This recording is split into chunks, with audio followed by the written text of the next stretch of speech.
Eagles beat the Rams at home 33-26. Honestly, after this game, I don't want to hear any more talk about Jalen Hurts not being a top 5 quarterback. I don't want to hear it anymore. Jalen Hurts is a top 5, undoubtedly top 5 quarterback in the NFL. Honestly, it's now at a point where people need to start asking themselves, not if Jalen Hurts is top 5. They need to start asking themselves, where is he in the top 5? Jalen Hurts is the second best quarterback in the NFL. He's the second best quarterback in the NFL because all he does is win. We're going to be saying this every week. All Jalen Hurts does is win. He finds out what needs to be done to win the game, and he executes. Jalen Hurts is always going to do whatever needs to be done to win games. Like, we've seen Jalen Hurts time and time again on a consistent basis do things that we haven't seen most other elite quarterbacks in the NFL do. Jalen Hurts, on a week in, week out basis, consistently, continuously has to overcome his coaching. He consistently has to overcome his surroundings, things not going right on the offense. He consistently has to overcome his surroundings, his environment, and get the dub. No matter what is going on around Jalen Hurts, he is still able to get the win. No matter how ridiculous the play calling is from Kevin Patullo, his offensive coordinator, no matter how unsuccessful the run game is, no matter how much Saquon Barkley is struggling, no matter how much the run game is struggling, no matter how much the receivers are struggling to get open, mainly because of the scheme, because of the route concepts that they are being told to run. No matter what else is going around, no matter what else is going wrong around Jalen Hurts is continuously able and consistently able to rise above his circumstances, to rise above the obstacles around him and get the W, get the win. Jalen Hurts is the best winner in the NFL. If we're talking quarterbacks, Jalen Hurts is the best winner. There isn't a quarterback that is a better winner than Jalen Hurts right now in the NFL. It's certainly not Lamar Jackson.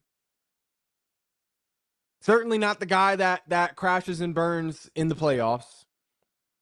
It's certainly not Josh Allen, never able to make it past the AFC Championship game, never able to make it past Patrick Mahomes and the Chiefs. It's certainly not Joe Burrow. Lord knows when he's going to even touch the playoffs again. It's not Justin Herbert, Mr. No playoff wins in his career, more turnovers than touchdowns in the playoffs. And honestly, if every time Jalen Hurts sees Patrick Mahomes and he wins, if every time Jalen Hurts sees the guy who is supposed to be the best winner in the NFL, the best quarterback in the NFL, but he continues to beat that guy, logically, that can only mean that now Jalen Hurts is a better winner than Patrick Mahomes. If every time these two guys face off against each other and Patrick Mahomes catches an L while Jalen Hurts catches a W, logically, that has to mean that Jalen Hurts is a better winner than Patrick Mahomes. There's no quarterback in the NFL that is a better winner than Jalen Hurts. And whether you like it or not, winning is a skill. It's not only a skill, but it is a skill that is mostly credited to quarterbacks. If quarterbacks are going to get most of the blame for losses, if quarterbacks are the guys that catch the most heat for losses, then it's only right and fair that they also get the most credit for wins. And Jalen Hurts definitely deserves that credit for this win against the Rams. In this win against the Rams, Jalen Hurts proved that he is the clutchest quarterback in the NFL.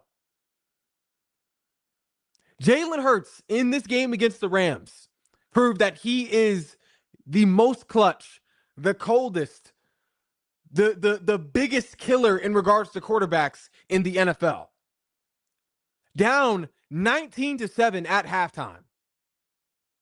Jalen Hurts comes back into the second half, completes a 19-point comeback win. 221 total yards of offense in the second half alone. 212 passing yards in the second half alone. 3 passing touchdowns in the second half alone. 18 for 28 completions from the field. Jalen Hurts played his best ball when he was behind. He rose to the occasion. He elevated his game when the squad needed it most, when he was needed most. He elevated his game. He rose to the occasion. He played his best version of football when his back was up against the wall, when the Eagles had some ground to cover. Jalen Hurts is a winner, and he is going to do whatever it takes to win. Jalen Hurts is the most clutch quarterback in the NFL. There's a reason why Jalen Hurts is only behind Patrick Mahomes in regards to most double-digit comeback wins in the NFL since 2020. Only Patrick Mahomes. Patrick Mahomes is the only quarterback who has more double-digit comeback wins than Jalen Hurts. He's the only one. But again, when these two guys have faced off against each other, when Jalen Hurts and Patrick Mahomes have faced off against each other, 3 out of the last 4 times these guys have seen each other on the turf, Jalen Hurts comes out on top.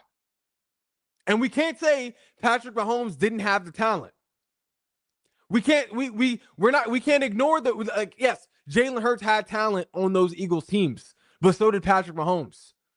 Patrick Mahomes had a Hall of Fame caliber tight end in Travis Kelce, one of the arguably the best tight ends to ever play the game. He had arguably one of the best offensive lines in the league at the time.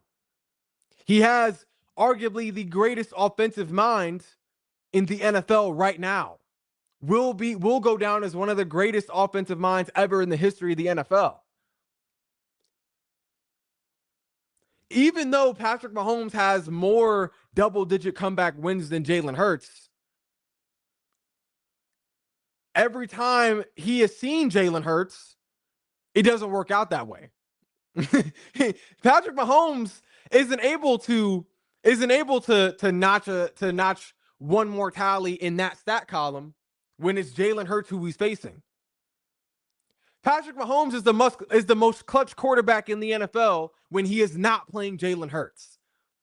Even though Patrick Mahomes leads the league in double-digit comeback wins since 2020, he doesn't have that same result. He doesn't have that same luck, that same output when it's Jalen Hurts who he's facing.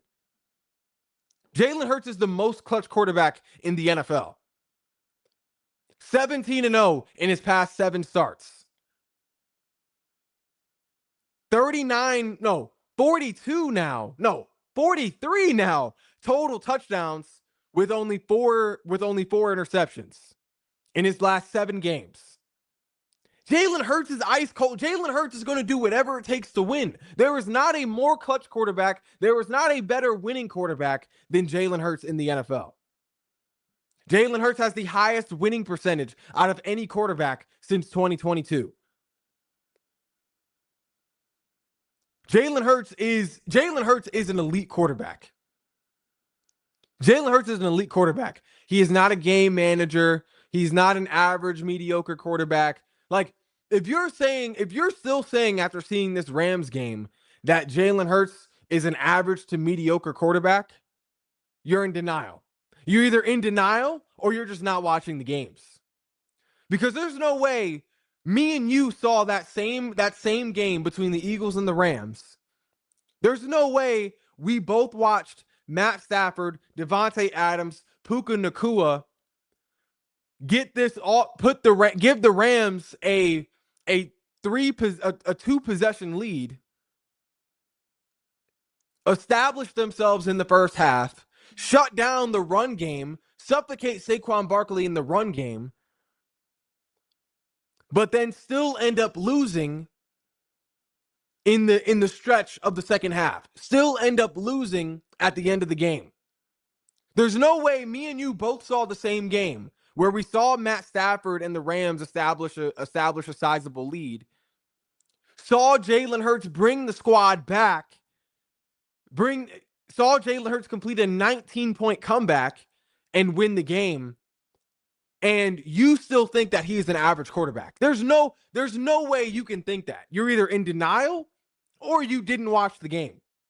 Because if you watch the game, there's no way you are not saying Jalen Hurts is not an elite quarterback. There's no way you believe that Jalen Hurts is not an elite quarterback. There's just no way.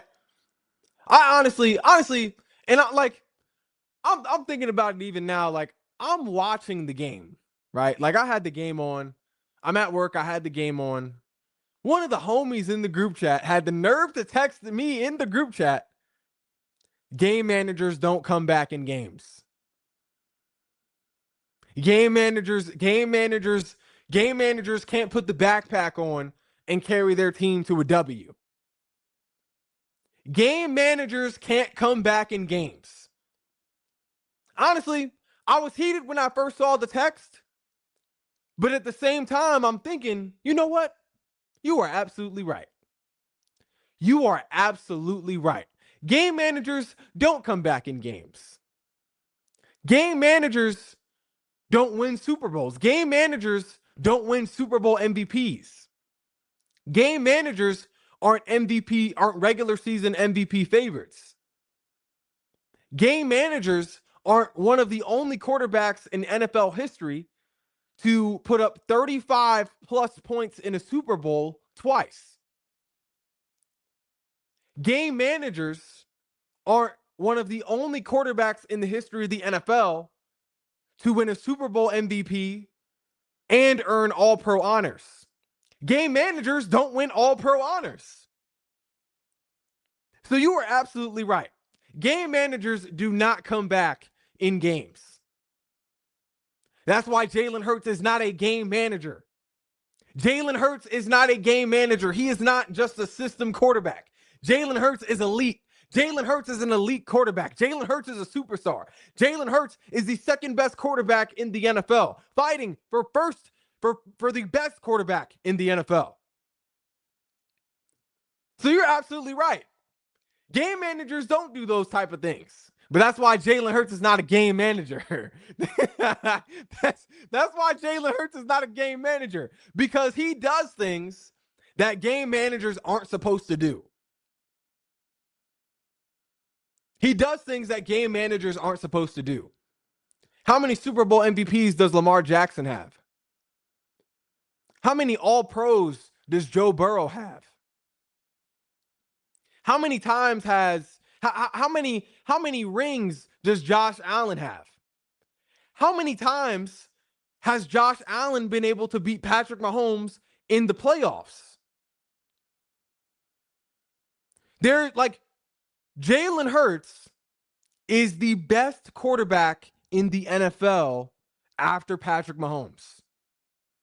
Honestly, it's really between Jalen Hurts and Patrick Mahomes as to who is the best quarterback in the NFL. It's between Patrick and Jalen Hurts at this point. Like, there's no other quarterback that is providing comp. There was no other quarterback that is competing for that top spot in the NFL other than Patrick Mahomes and Jalen Hurts. That's the competition right there. Jalen Hurts was able to do something that Josh Allen wasn't able to do. Beat Patrick Mahomes in the playoffs / Super Bowl. Jalen Hurts was able to do something that Lamar Jackson hasn't been able to do. Get to a Super Bowl. Win a Super Bowl. Not just win a regular season MVP, be a favorite to win a regular season MVP, but to get a Super Bowl MVP. Jalen Hurts has been able to do something that Joe Burrow hasn't been able to do. That's earn All-Pro honors. That's win a Super Bowl. That's get a Super Bowl MVP. Not just get to one Super Bowl, but to get to 2 Super Bowls in 3 years. Jalen Hurts has done something that none of these other quarterbacks, aside from Patrick Mahomes, has done. Honestly, in terms of the best quarterback in the NFL, it's between Patrick Mahomes and Jalen Hurts and no one else. No one else is in that conversation other than Patrick Mahomes and Jalen Hurts. Like, I can't believe we are talking about a guy. I can't believe people can still watch this Rams game and still call Jalen Hurts a game manager. We are talking about a guy who has a 100% success rate in the red zone. No other quarterback has a 100% success rate in the red zone. Jalen Hurts has a better chance of scoring in the red zone than Stephen Curry has of making a wide open three, than Stephen Curry has of hitting a free throw. Jalen Hurts has a better chance of scoring in the red zone than the sky being blue every day. Jalen Hurts has a better chance of scoring in the red zone than LeBron James has a chance of making a wide open layup. Like, there are very few things on planet Earth that are more successful than Jalen Hurts in the red zone. A perfect percentage in the red zone this year. Whether it's on the tush push, which isn't nearly as successful without Jalen Hurts. Whether it is a red zone pass, a touchdown pass to Devontae Smith on an out route to basically win the game. Regardless of how he scores in the red zone, he scores. Regardless of how he wins games, he wins games. There's no way we can be talking about the same guy here where you're calling him a game manager and I'm calling him an elite quarterback. Somebody's wrong in this scenario and it ain't me. Somebody's wrong and it ain't me. But something else that I saw in this game, that I noticed in this game, or that was reaffirmed for me in this game, was just how good of a football player A.J. Brown is as well. A.J. Brown is the best receiver in the NFL. No question. After what we saw against the Rams, A.J. Brown is undoubtedly the best receiver in the NFL. Only with 6 receptions, 10 targets, 9 of which came in the second half. Only had 1 target in the first half. Still had 109 receiving yards and 1 touchdown. Even aside from the stats, we saw A.J. Brown make grown man type of plays to put this offense in a position to score. When the team needed it most, not only did A.J. Brown come down with the ball, not only did he catch the ball, he made plays once the ball was in his hand. A.J. Brown showed why we need to keep beating A.J. Brown the ball. A.J. Brown showed in this game against the Rams why it is always smart to look for number 11 on the field, especially when the defense is in man coverage. A.J. Brown showed that he is the best receiver in the NFL. Imagine what A.J. Brown's stat line would look like if he had Jamar Chase level targets, if he had Justin Jefferson level targets. A.J. Brown had over 100 receiving yards and 1 TD off of 6 receptions. Imagine if Kevin Patullo designed for A.J. Brown to get more targets. So instead of 6 receptions, A.J. Brown now gets 10. A.J. Brown now gets maybe 11. Imagine what A.J. Brown's stat line would look like with Jamar Chase level attention within the offensive scheme, with Justin Jefferson level attention within the offensive scheme. A.J. Brown is the best receiver in the NFL. He's more talented than Jamar Chase and Justin Jefferson.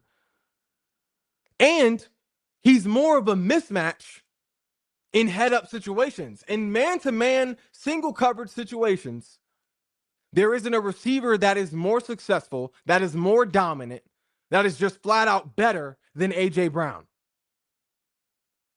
If A.J. Brown had more looks and had more targets within this offensive scheme, A.J. Brown would be leading the league in receiving yards. I think A.J. Brown, with that level of attention in the offense, could no doubt be a Triple Crown winner. Because A.J. Brown can do anything and everything, if not more, in regards to what Jamar Chase and Justin Jefferson can do. And honestly, I'm going to be real. If A.J. Brown had the appropriate amount of targets that he needs in an offense, A.J. Brown could be one of the best receivers of all time, let alone this current era of the NFL. A.J. Brown, with the appropriate amount of targets, with the appropriate amount of looks, A.J. Brown is an all-time receiver.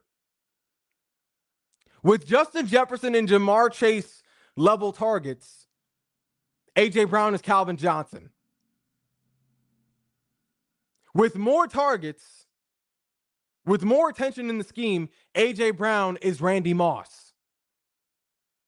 With more attention and more looks in this offense, A.J. Brown is Jerry Rice. A.J. Brown clearly already has a winning mentality. He is already a champion. He is shown capable of playing his best football, his best level of football on the biggest moments, on a stage like the Super Bowl. If he were to just get more looks more consistently, more targets more consistently, be able to get his hand on the ball more consistently, A.J. Brown would be producing at a Hall of Fame all-time level. 100%. 100%. And it honestly just makes me more, thinking about that, honestly just makes me more mad at Kevin Patullo. Kevin Patullo almost lost us this game against the Rams. No matter how efficient the Rams were at stopping the run, at maintaining Saquon Barkley, at containing him, this man was still spamming Saquon, but this man was still spamming short yardage plays. In order to stretch the field out for Saquon Barkley to really be able to produce, you have to actually stretch the field. You have to be able to move the ball down the field. That means utilizing A.J. Brown. That means utilizing Devontae Smith. That means utilizing Jahan Dotson. That means utilizing Dallas Goedert. We didn't start doing that until the second half. We didn't start moving the ball down the field until the second half. There's no reason why A.J. Brown and Devontae Smith should have been running majority of the time short yardage route, check down type of routes, bubble screens. There's no reason these guys should have been, there's no reason that should have been the primary scheme for our receivers until the second half. When we did start moving the ball down the field, look what happened. Dallas Goedert got his first TUD of the year. Devontae Smith got his first touchdown of the year.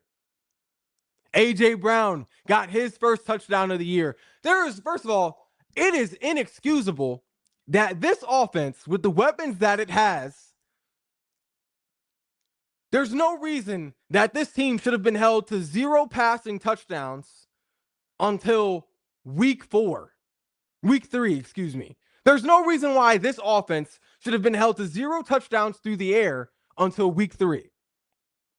In an offense that has the best receiver in the NFL in A.J. Brown, one of the best number 2 receivers, a top 3 number 2 receiver in Devontae Smith, with the other supporting weapons around them, there's no reason this offense should have been held to 0 touchdowns through the air through the first 2 weeks of football. There's no reason why that should have happened.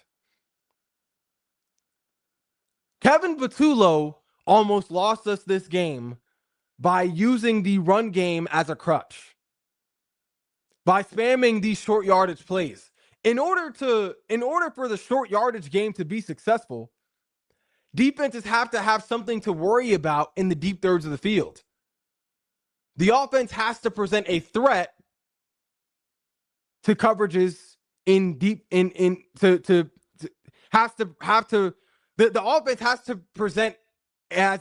present capabilities as a deep threat, an offense that can hurt you down the field in order to be successful in the short yardage game. But that honestly just shows you how great Jalen Hurts is, the fact that he was able to take control. Kevin Patullo was not running that offense during this 19-point comeback. Kevin Patullo was not in control of the scheme during this 19-point comeback. That was Jalen Hurts and Nick Sirianni. Jalen Hurts and Nick Sirianni put Kevin Patullo in timeout so they could go win this game. So Jalen Hurts could go clinch this win. Kevin Patullo is on thin ice. He's on thin ice, and I guarantee you, if the Eagles are to lose to the Bucs this coming week, it'll be because of the offensive scheme of Kevin Patullo. Choosing to spam the run and not taking advantage of A.J. Brown and Devontae Smith as deep threats, especially in man-to-man / single coverage situations. But looking at the defense now, Jordan Davis, bro. Jordan Davis looked like an elite defensive lineman, an elite D tackle against the Rams. The way he was drawing double teams, the way he was collapsing the pocket, the way he was hawking down Matthew Stafford sideline to sideline, the way he was moving, batting down passes, blocking field goals. Jordan Davis looked like an elite D tackle in the NFL. An elite D tackle in the NFL. Not to mention the fact Jordan Davis is responsible for one of the greatest regular season plays in the history of the NFL. Field goal blocked to Rams are in field goal range. Chip shot. Can win the game. Jordan Davis sticks that paw up there. Not only bats the ball down, but recovers it and runs it back for a touchdown. 60-yard field goal return for the game-sealing touchdown. Jordan Davis is responsible for one of the greatest regular season plays of all time. To do what he did as a 6'6", 270, 280, whatever he is now after that weight loss, to do what he did at that size, at that position, in that moment, Jordan Davis is responsible for one of the greatest regular season plays of all time. Easily. And honestly, I'm looking at Jordan Davis and Jalen Carter together. The sky is the limit for these two as a defensive line duo, as a D-tackle duo.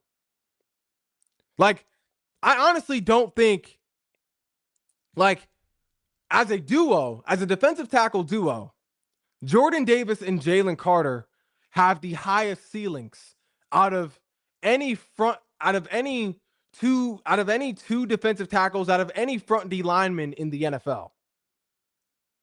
There's no set of guys that have a higher ceiling, both individually and as a duo, as a pairing, like Jordan Davis and Jalen Carter. There isn't a pairing that comes close to those guys. Honestly, it's going to get to a point where the Eagles will have a top 3 D line in the NFL just because of Jalen Carter and Jordan Davis. No matter who's on the outsides, no matter who's in rotation, in that defensive, in that D tackle rotation, it's going to get to a point where the Eagles will have a top 3 D line in the NFL simply because of Jordan Davis and Jalen Carter. Honestly, offenses are going to have to start worrying about Jordan Davis and Jalen Carter the same way they had to worry about Fletcher Cox and Brandon Graham. We know, and that's saying a lot, we know how effective Fletcher Cox and Brandon Graham, the 2 OGs, were as a duo. We know how devastating they were to opposing offenses, both in the regular season and in the postseason. 2 champions. It's going to get to a point where offenses are going to have that same level of that same level of caution, that same level of attention in regards to offensive line schemes and strategies. It's going to get to a point where offenses are going to have that same level of care and attention for Jordan Davis and Jalen Carter the same way they did against Fletcher Cox and Brandon Graham. And honestly, looking at those 2 duos with Fletcher Cox and Brandon Graham and Jordan Davis and Jalen Carter, Jordan Davis and Jalen Carter could honestly surpass Fletcher Cox and Brandon Graham as a duo. Jordan Davis and Jalen Carter have a higher ceiling as a duo than what we were able to see from Fletcher Cox and Brandon Graham. And that's saying a lot. I don't think Fletcher Cox and BG would argue with me in saying that Jordan Davis and Jalen Carter have a higher ceiling as a duo than what we were able to see from Cox and BG. Jordan Davis individually has the potential to be a more dominant and devastating tackle than Fletcher Cox, a future Hall of Famer. Fletcher Cox is 6'4", I believe 300 pounds. Jordan Davis is 6'6", was 330, but now, since he shed that weight, he's even more athletic than what he was last year. At 6'6", still with the same power he had as a 300-pounder. Jordan Davis has a higher ceiling than Fletcher Cox, 100%. He's slightly more of a freakish athlete, and he's doing things that we saw Fletcher Cox do, but at a younger age. Looking at Jalen Carter and Brandon Graham. Jalen Carter, as we know, has the potential to be a top 5 defender in the NFL. Has the potential to be a defensive player of the year caliber guy in the NFL. Is really a guy that should be the best player on this defense. But that's saying a lot because we know Brandon Graham was obviously a big time player. Was a positionless player in regards to the D line. Could play any position on the D line. Jalen Carter has a higher ceiling than Brandon Graham because of what we are seeing Jalen Carter do. How effective Jalen Carter is at attracting a double team. How effective Jalen Carter is at pressuring a quarterback. Jordan Davis and Jalen Carter have a higher ceiling than Fletcher Cox and BG as a duo, but they also have a higher ceiling than any other defensive line duo in the NFL right now. But speaking of potential, speaking of not even looking at potential, looking at what is right now, Zach Bond. Jalen Carter has the potential to be the best defensive player for the Eagles, but Zach Bond right now is the best defensive player. Zach Bond, I honestly don't even think it's a conversation anymore. Zach Bond is the best linebacker in the NFL. We need to start addressing it what it is. We need to start keeping it real. We need to start calling a spade a spade. Zach Bond is the best linebacker in the NFL. He's the best linebacker in the NFL. If Fred Warner did what Zach Bond did last year, we would be saying Fred Warner is the top guy, which is what we said when Fred Warner did have a similar year. If Roquan Smith was having the type of year that Zach Bond had last year, we would be calling Roquan Smith the top guy. Even though Zach Bond is not a marquee name, or at least was not a marquee name, we cannot lie to ourselves and say that Zach Bond is not the best linebacker in the NFL. Zach Bond is the best linebacker in the NFL, hands down. Honestly, we need to start talking about Zach Bond as not just the best linebacker in the NFL right now, but as a top 5 overall defensive player in the NFL. Zach Bond is a defensive player of the year candidate. Zach Bond is a top 5 player, is a top 5 defensive player in the NFL. And just to be clear, he is not 5. Zach Bond is top 5 and not 5. I think the only 2 defensive players that clear Zach Bond are Myles Garrett and TJ Watt. Those are the only 2 that really clear Zach Bond. If I'm looking at top 5 caliber guys, obviously you have MG, you have TJ. Then you look at some of these other guys. Micah Parsons definitely has a case for top 5. Max Crosby, case for top 5.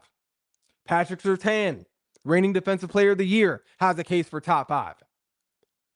If I'm looking at Zach Bond in comparison to those guys, other than Myles Garrett and TJ Watt, if I'm looking at Zach Bond in comparison to Max Crosby, in comparison to Patrick Surtain, in comparison to Micah Parsons, Zach Bond has something on those guys. Zach Bond has done something that we haven't seen from those other guys. He's either been a defensive player of the year candidate, or we've seen Zach Bond perform at a high level in the playoffs. Not all of those guys can say the same thing. Other than TJ Watt and Myles Garrett, no other defensive player on this caliber can say that they were either a defensive player of the year candidate or played at a high level in the playoffs. They can't say both. You look at Patrick Surtain, defensive player of the year for sure, but he didn't deserve defensive player of the year over Zach Bond. We definitely haven't seen Patrick Surtain play at a high level in the playoffs. You look at Max Crosby, he's on the Raiders. So you know he hasn't had a chance to play in the playoffs like that. Looking at Micah Parsons. Micah Parsons, an elite defender, defensive player of the year caliber guy. Being an elite pass rusher, being a leader in sacks, 4 out of his past 5 years. Micah Parsons doesn't perform at a high level in the playoffs. He hasn't yet. If I'm looking at Zach Bond and Micah Parsons side by side, Zach Bond has played better in the playoffs than Micah Parsons has in the past. Both being on contending teams, on very talented teams. But one has performed at a superior level in the playoffs, where one has performed at an inferior level in the playoffs. Micah Parsons has no sacks in the playoffs right now. Zach Bond in the playoffs, 2 interceptions, 2 turnovers, 1 forced fumble, 2 fumble recoveries. Zach Bond's stat line in the playoffs elevates where Micah Parsons diminishes. So, other than Myles Garrett and TJ Watt, there isn't another defensive player in the NFL, not another elite defensive player in the NFL, that can say they were both a defensive player of the year candidate and performed at a high level in the playoffs. Zach Bond is a top 5 defensive player in the NFL, and he is not 5. But that's all we got for today's edition of No Shame with Shane. If you haven't already, be sure to like, follow, and subscribe to all of our social media platforms, and I will be back later on for more shameless takes.